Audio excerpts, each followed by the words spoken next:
Retorne me abrigo em Buda, retorne me abrigo no Dharma, retorne me abrigo na Sangha. Pessoal, eu sou monge daico, sou monge da tradição Soto Zen, do budismo japonês, e a base da nossa prática é meditação. E a gente está aqui nesse programa Insight para trazer um pouquinho de insight para vocês. Esse in que quer dizer para dentro e sight que quer dizer visão. E é exatamente a nossa prática, olhar para dentro, esse olhar em profundidade para si mesmo, para ter um insight, para ter mais clareza sobre quem a gente é e o que a gente está fazendo aqui. Então a nossa proposta aqui é compartilhar um pouquinho do que eu aprendi nesses 15 anos de prática budista, trazer um pouquinho de informações de budismo e de meditação, mas mais que isso, estimular vocês no estudo de si mesmos, no estudo da mente humana. Então, todos os dias a gente vai estar aqui compartilhando com vocês um pouquinho de técnica de meditação para estimular vocês ao autoconhecimento. Então, agora a gente teve carnaval, eu espero que todo mundo tenha passado um bom feriado. E o que a gente faz todos os anos em carnaval, a gente faz um retiro. Nós lá no templo, a comunidade fica no Pacaembu, a gente faz um retiro de 5 dias todos os anos, que coincide mais ou menos com a data da morte de Buda. Sabe que Buda, vocês se lembram, foi um príncipe que viveu lá na Índia 2.600 anos atrás.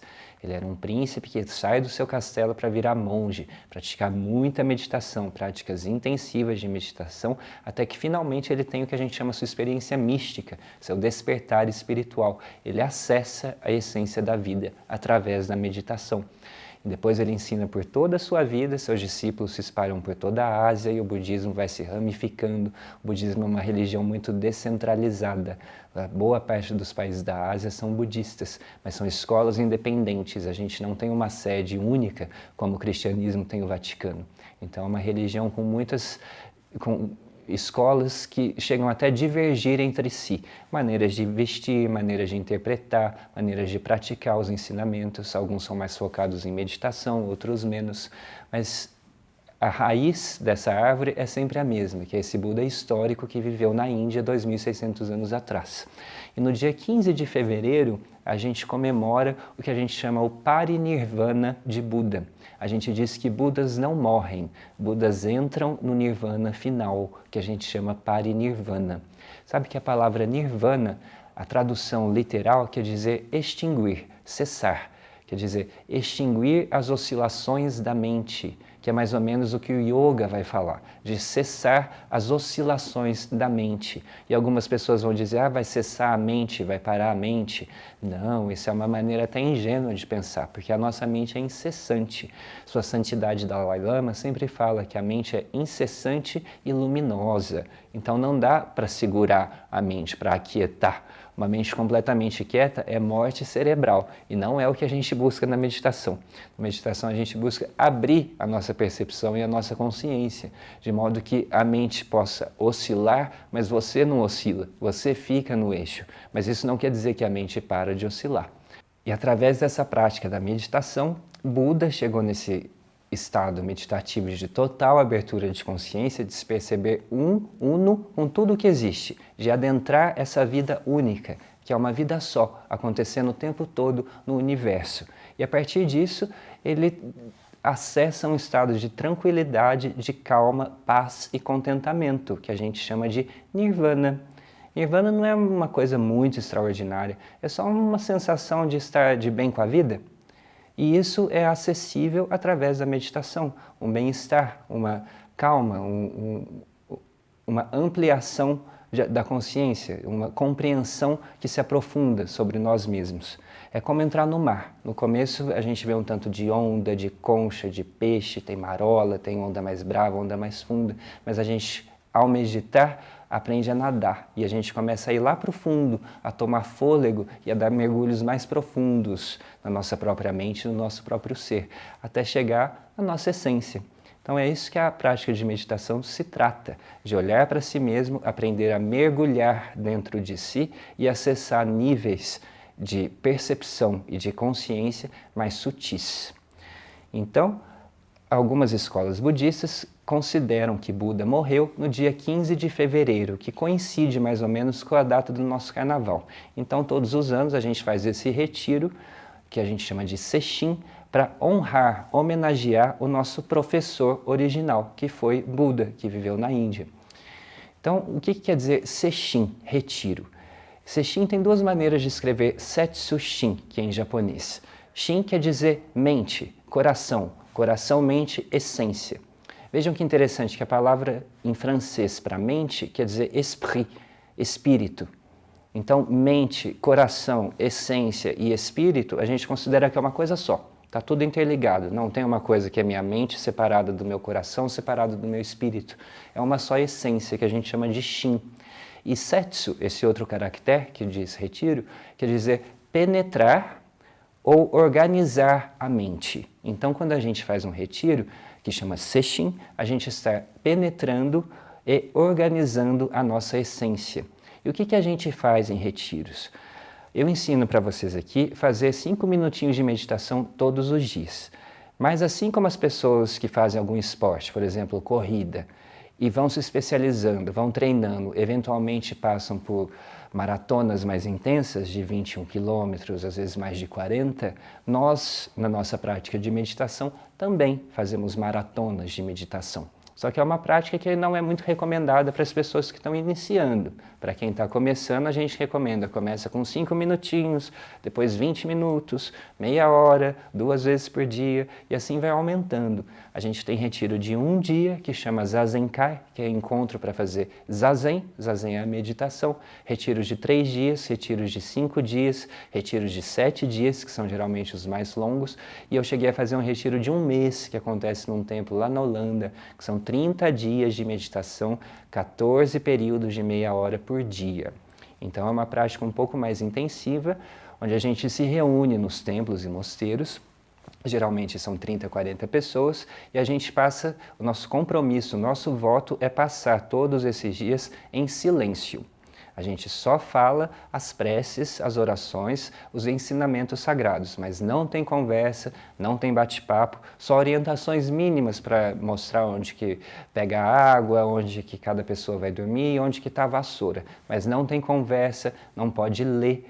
E o foco, a atividade principal durante esses dias é o Zazen, é a meditação sentada em silêncio. Então a gente faz vários períodos de 30 minutos por dia, às vezes 10, às vezes 13, 14, intercalados com intervalo de 10 minutos para tomar um ar, tomar uma água, mas a gente passa a maior parte do dia sentados na postura que eu ensino aqui, sentados imóveis.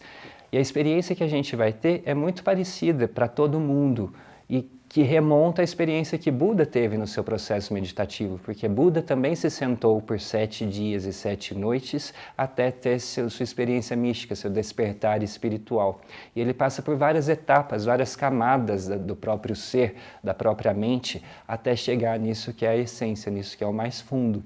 Então, primeiro, ele tem provocações dos sentidos.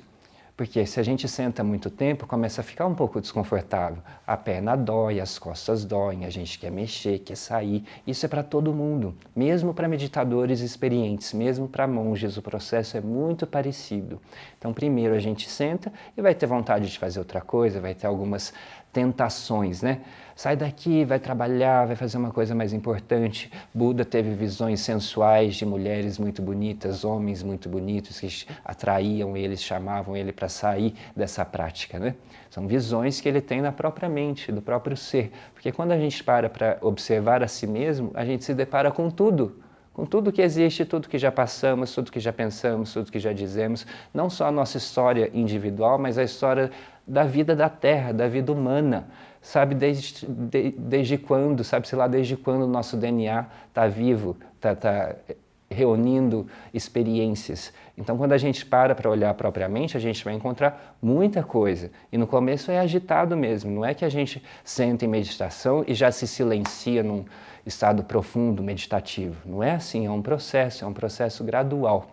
E nos retiros é uma chance de dar um mergulho mais profundo, de ver esse processo com mais clareza, com mais profundidade. Então, no Carnaval, a gente fez esse retiro para homenagear a morte de Buda, que Budas não morrem, eles entram no Nirvana final. Então, a gente considera que essa data no budismo japonês é 15 de fevereiro. A gente tem 3 datas importantes no budismo, onde as pessoas que se dizem praticantes devem ou fazer retiro ou, pelo menos, passar no templo, se lembrar dessas celebrações. Então, primeiro é o nascimento de Buda, onde os estudiosos japoneses consideram que ele nasceu no dia 8 de abril, 2.600 anos atrás. Depois, a sua iluminação é comemorada no dia 8 de dezembro, que é o dia que eu fui ordenado monge, e depois a sua morte no dia 15 de fevereiro. Então, essas são as 3 datas que os budistas devem se lembrar de celebrar a vida de Buda, de agradecer. Que geralmente a gente vai para os templos, faz retiros, tem cerimônias. Agora, nem todas as escolas budistas consideram essas datas. Muitos templos, em muitas tradições, comemoram uma coisa que chama Vesak. Vesak é um festival que acontece na lua cheia de maio, onde muitas escolas budistas vão comemorar essas 3 datas, iluminação, nascimento e morte, juntos, em um único festival chamado Vesak em maio. A minha escola, Soto-zen do Japão, considera 3 datas separadas, 8 de dezembro, 15 de fevereiro e 8 de abril.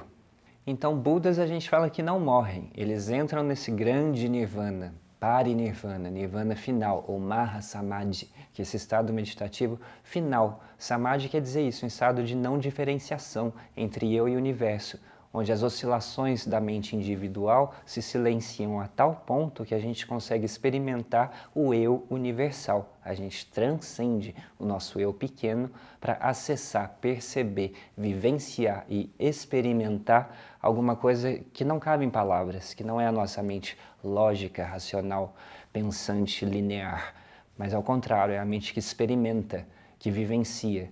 E isso não cabe em palavras, isso a gente chama de samadhi, é quando a mente pensante fica um pouco de lado e a gente consegue experimentar a vida, experimentar as coisas como elas são, que a gente chama nyose. Nyose quer dizer isso, as coisas assim como elas são. A realidade é como é, não é como a gente gostaria que fosse, não é o que a gente projeta, o que eu gostaria que fosse, é como é. E quando a gente é capaz de ver as coisas como elas são, a gente tem liberdade. Lembra, até Jesus Cristo falou que a verdade liberta. Isso é muito importante, é o que a gente busca na nossa prática. Liberdade, libertação. E isso vem através da verdade. A verdade que não cabe em palavras, mas que é capaz de ser vivenciada, experimentada. Então, o que a gente treina na meditação é acessar esse estado de percepção claro, onde eu não estou projetando sentimentos, criando opiniões, me separando no antes e no depois, mas eu estou completo, inteiro, inteira, com a pureza da presença aqui e agora. E onde quer que eu esteja, o que quer que esteja acontecendo é manifestação dessa verdade. Então, Buda teve sua experiência iluminada com 30 anos, onde ele percebe tudo isso, e depois ele vai ensinar por 50 anos, até os 80 anos de idade. Ele ensinou, teve inúmeros discípulos, e na noite da sua morte, que a gente considera 15 de fevereiro, ele estava muito doente. Dizem que ele comeu alguma coisa estragada que deram para ele, porque vocês sabem, os monges viviam de doações. As pessoas levavam comidas e alimentos para os monges comer, ou eles iam mendigar, pedir na casa das pessoas. E a regra, a recomendação que se dava era que tinha que comer tudo o que fosse dado. A gente diz que a boca de um monge é como um forno. O forno não escolhe que comida vai entrar ou sair, mas tudo o que é dado é recebido. E algumas dessas pessoas ficavam muito preocupadas se o Buda ia comer ou não aquilo que elas levavam. Ah, será que o mestre comeu, pegou o bolo que eu trouxe? Então, Buda, sabendo disso, sempre comia um pouquinho de cada. E vocês imaginam que eventualmente ele acabou comendo uma coisa estragada, teve uma infecção de estômago e de intestino e morreu como qualquer ser humano. Porque Buda era um ser humano, era um homem, não era uma divindade, era uma pessoa, um Homo sapiens, assim como eu, assim como vocês. E a nossa mente humana é capaz de acessar essa mente Buda, essa mente desperta, esse eu maior. E é considerado que Buda, nessa noite de 15 de fevereiro, à meia-noite, deu seu último sermão, seu ensinamento final, que é chamado de Parinirvana Sutra. Sutra quer dizer isso, ensinamento de Buda. E Parinirvana é esse nirvana final do momento do falecimento de Buda, onde ele concentra, reúne a essência desses 50 anos de prática e de orientação. Ele vai falar coisas muito simples que condensam todo o seu ensinamento. Por exemplo, ele fala: comam nas horas certas, para manter a saúde, para manter o ritmo. Isso é um dos seus ensinamentos finais, extremamente simples, Mas como é importante comer nas horas certas. Depois ele fala, sejam honestos com vocês mesmos e com os outros. A desonestidade só produz enganos.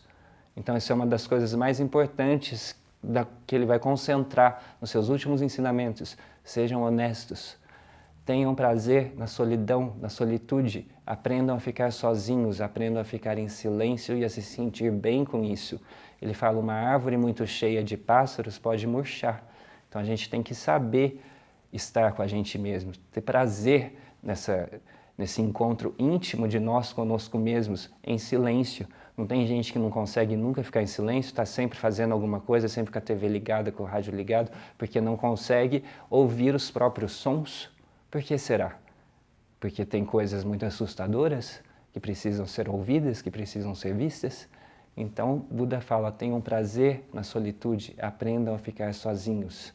E outra coisa muito importante que ele fala é aprendam, tenham a sabedoria da satisfação. Aprendam a se sentir satisfeitos, saibam se sentir satisfeitos, saibam se sentir completos. É uma coisa que a gente não pensa muito, né? Mas muitas vezes a gente tem uma sensação de falta, de querer isso, de querer aquilo, de estou sempre saindo de mim para buscar alguma coisa separada de mim. E a essência dos ensinamentos de Buda é encontrar dentro da gente mesmo esse estado de completude que a gente chama de sabedoria completa prajna paramita. É saber ser completo, é a sabedoria de se sentir completo, de estar satisfeito, satisfeita com a vida, de bem, de boa, não preciso de mais nada, estou completo, estou satisfeito, obrigado, estando assim, eu sou capaz de servir, de nutrir, de ser fonte, ao invés de estar sempre buscando. Agora eu vou passar um recadinho para vocês e depois eu vou voltar com uma aula de meditação para estimular vocês nesse processo de autoconhecimento.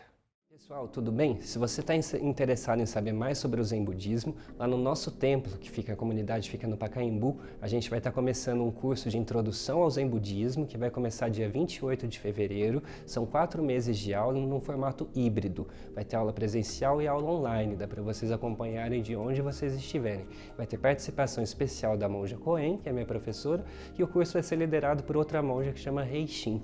Então vocês podem se inscrever no site da nossa comunidade, que é zendobrasil.org.br, e lá vocês podem ver todas as nossas atividades, também livros, cursos, aulas, eventos, retiros, palestras, tudo que está rolando. Então entra lá no nosso site e eu também vou chamar vocês para escrever para a gente no nosso WhatsApp, no endereço que está aparecendo aqui embaixo, para enviar suas perguntas, dúvidas, sugestões, opiniões, conselhos. Envia para mim que eu vou estar lendo e respondendo todas as semanas, aqui todos os dias no ar para vocês, a partir da semana que vem. Então toda essa sabedoria, todo esse insight que Buda teve foi através da meditação, que em japonês a gente chama Zazen. Sabe que a palavra Zen quer dizer isso, um estado profundo de meditação. E Za quer dizer sentar. Então Zazen, sentar em meditação. E é o que eu vou ensinar para vocês aqui todos os dias, agora. Pessoal, então a primeira coisa a gente vai alinhar, ajeitar, organizar o nosso corpo, a nossa postura. Então, sentar sobre uma base estável, pode ser no chão, pode ser numa cadeira, mas o importante é que todos os pontos de apoio estejam bem ancorados, bem firmes no chão, que não tenham um pé para cima, outro para baixo, que a gente fique oscilando, balançando, instável. Então, primeiro achar a nossa estabilidade, e aí vocês podem fazer um pequeno balanço com a coluna, como se fosse um pêndulo de um relógio, pode ir para frente, para trás, para os lados. Um ângulo que é mais amplo e que vai ficando mais estreito, de modo que a gente vai encontrando o alinhamento natural do nosso corpo, o nosso eixo. Então a gente pode buscar o ponto de alinhamento da orelha com os ombros, para encaixar direitinho a nossa cabeça na cervical. O nariz, vamos perceber que está no mesmo plano do umbigo, então a nossa cabeça não está para lá nem para cá, está retinha, bem posicionada. Depois, se vocês quiserem, vou chamar vocês para buscar sentir a língua. Nossa, até a língua tem um jeito certo de ficar posicionada. Ela fica pousada na parte de cima, de trás dos dentes da frente, no palato superior, no céu da boca. Então, se vocês estiverem muito presentes, até mesmo a língua é capaz de ser controlada. E veja que interessante, que importante, não é isso, de controlar a própria língua? Então, a gente treina isso, controlando o nosso corpo, o nosso físico, sabendo que existe uma relação íntima entre o nosso corpo e a nossa mente. E tendo achado o nosso ponto de estabilidade, de equilíbrio, o nosso eixo, a gente pode observar a nós mesmos, observar as nossas sensações, os nossos pensamentos, as nossas emoções. Perceber que a nossa mente é feita de inúmeros aspectos e que nenhuma dessas informações é fixa, que está tudo mexendo, está tudo mudando o tempo inteiro. Tinha um monge que falava que fazer meditação é igual ir ao cinema. Primeiro a gente fica muito envolvido com o filme, com as histórias, com as falas, os personagens, as músicas, os romances, as brigas. Mas se a gente fica mais tempo no cinema e a gente olha para trás, a gente vê que todas essas histórias, todos esses roteiros estão vindo de um único facho de luz branca, vinda de um projetor. E é o que a gente quer olhar dentro de nós, a gente quer acessar esse projetor. Da onde que vêm essas imagens? Da onde que vêm esses pensamentos? Tem uns que parece que sou eu que penso, tem outros que parecem que só aparecem. Da onde vem isso? Para onde vão? Será que tem uma fonte? Quem sou eu? Quem é você? Esses sons que a gente escuta, quem escuta? O que são sons? Os sons estariam aí se você não estivesse? Então, meditar é um olhar profundo, um questionar-se profundo, um estudar-se profundamente. E a gente fala, olhar a si mesmo é esquecer-se de si mesmo, é esquecer do eu pequenininho, do eu individual, para começar a acessar níveis mais profundos do eu universal, onde a gente percebe que a nossa essência não está separada de nada que existe. E essa experiência profundamente agradável e transformadora, a experiência de comunhão, de paz, de nirvana. Então, vamos estar aqui todos os dias, 9h30 da manhã e às 9h30 da noite, compartilhando com vocês um pouquinho de técnica de meditação para incentivar vocês nessa procura, nesse contato íntimo da mente com a própria mente, do ser com o próprio ser. A mente como um espelho que... O reflexo do espelho não é você, mas você é tudo dele. Então que a gente possa acessar essa reflexão perfeita de ver as coisas como elas são, de ver a realidade como ela é, que não é como gostaríamos que fosse, mas quando a gente consegue ver o que é como é, a gente se liberta.